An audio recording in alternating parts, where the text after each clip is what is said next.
नमस्कार। क्रिकेट के दीवानों का स्वागत है।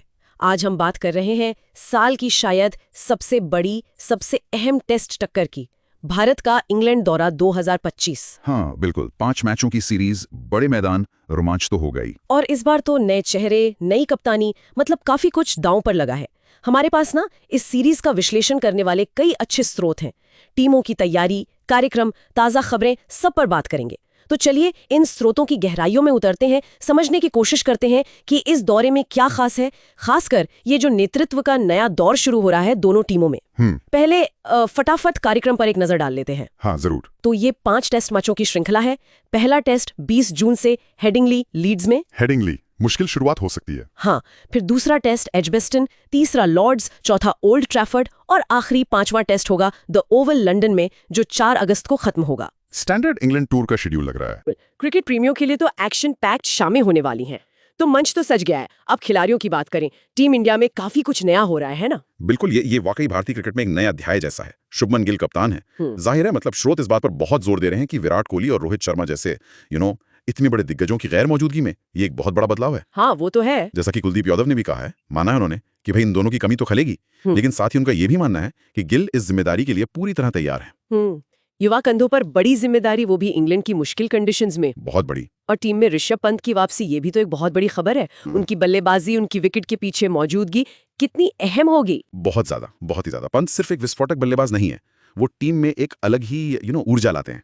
सही कहा। और दिलचस्प बात यह है, सूत्रों के अनुसार पंत खुद इस नए दौर में साझा जिम्मेदारी पर जोर दे रहे हैं। अच्छा, साझा जिम्मेदारी। हाँ। ये सिर्फ टीम भावना की बात नहीं लगती मुझे। शायद ये गिल की युवा कप्तानी पर से दबाव कम करने की एक सोची समझी रणनीति भी हो सकती है, खासकर सीनियर्स जब नहीं है टीम में।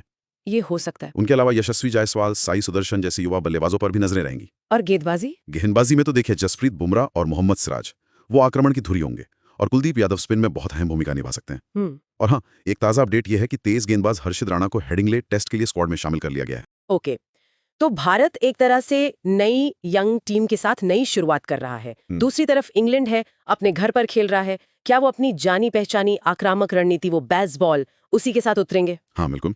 इंग्लैंड की कमान तो बेन स्टोक्स की हाथ में है, और वो अपनी बेसबॉल रणनीति, मतलब टेस्ट क्रिकेट में भी एकदम आक्रामक बल्लेबाजी, वो जारी रखेंगे, ऐसा स्रोत साफ बता रहे हैं। घरेलू मैदान पर तो और भी ज्यादा कोशिश करेंगे। बिल्कुल। और उनकी टीम में अनुभव भी है। जो रूट बल्लेबाजी की रीढ़ रहेंगे, और ऑली पोप नंबर 3 पर अपनी जगह पक्की कर चुके हैं, वो भी अच्छी फॉर्म में है। हाँ, पोप ने काफी इंप्रूव किया है। और गेंदबाजी में भी कुछ नए दिलचस्प विकल्प दिख रहे हैं। ब्राइडन कार्स को शायद घरेलू मैदान पर डेब्यू का मौका मिल जाए, और स्पिन में शोएब बशीर विविधता लाएंगे। तो यहाँ मुकाबला सिर्फ 2 टीमों का नहीं है, बल्कि 2 अलग दर्शनों का भी है ना। एक तरफ भारत का नया नेतृत्व, युवा जोश, थोड़ा शायद संभल कर खेलने की कोशिश, और दूसरी तरफ इंग्लैंड का स्थापित बेसबॉल और घरेलू परिस्थितियों का फायदा। ये सीरीज सिर्फ नतीजों के लिहाज से अहम नहीं है, ये भविष्य के नेताओं की भी परीक्षा है। सही कहा। दोनों टीमों के कप्तान युवा हैं, दस्तों में नए चेहरे हैं। तो फिर मूल सवाल यही उठता है कि क्या गिल की कप्तानी में भारत इंग्लैंड की इस चुनौती का सामना कर पाएगा, या स्टोक्स की बेसबॉल फिर से हावी होगी? यही $1 मिलियन सवाल है। पंत की वापसी निश्चित रूप से टीम इंडिया को एक्स फैक्टर देती है। हाँ वो तो है। जैसा हमने पहले बात की, कुलदीप यादव को गिल पर पूरा भरोसा है, लेकिन वो भी कोहली रोहित की कमी को स्वीकारते हैं। वो अनुभव तो मिसिंग होगा ही। एक और दिलचस्प बात जो सूत्रों में सामने आई है, वीवीएस लक्ष्मण को इंग्लैंड में टीम के आसपास देखा गया है। अच्छा। लेकिन उनकी कोई ऑफिशियल भूमिका तो नहीं बताई गई है। नहीं, कोई आधिकारिक भूमिका घोषित नहीं की गई है।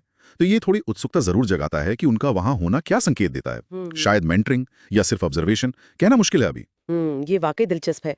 तो कुल मिलाकर ये सीरीज सिर्फ हार जीत के आंकड़ों से कहीं ज्यादा महत्वपूर्ण है। बिल्कुल। ये नए नेतृत्व, उभरती प्रतिभाओं और शायद दोनों टीमों के लिए भविष्य की दिशा तय कर सकती है। ये देखना रोमांचक होगा कि दबाव में कौन सी टीम, कौन सी रणनीति ज्यादा कारगर साबित होती है। सही। और जाते जाते एक विचार श्रोताओं के लिए छोड़ जाते हैं। इस सीरीज के नतीजों से इतर जरा सोचिए कि ये जो बदलाव का दौर है, ये युवा कप्तानी, ये नई रणनीतियां, ये लंबे समय में इन दोनों दिग्गज टीमों के खेलने के अंदाज और उनके भविष्य के नेतृत्व पर क्या स्थायी छाप छोड़ सकता है। हाँ, ये सोचने वाली बात है। इस पर गौर करना दिलचस्प होगा।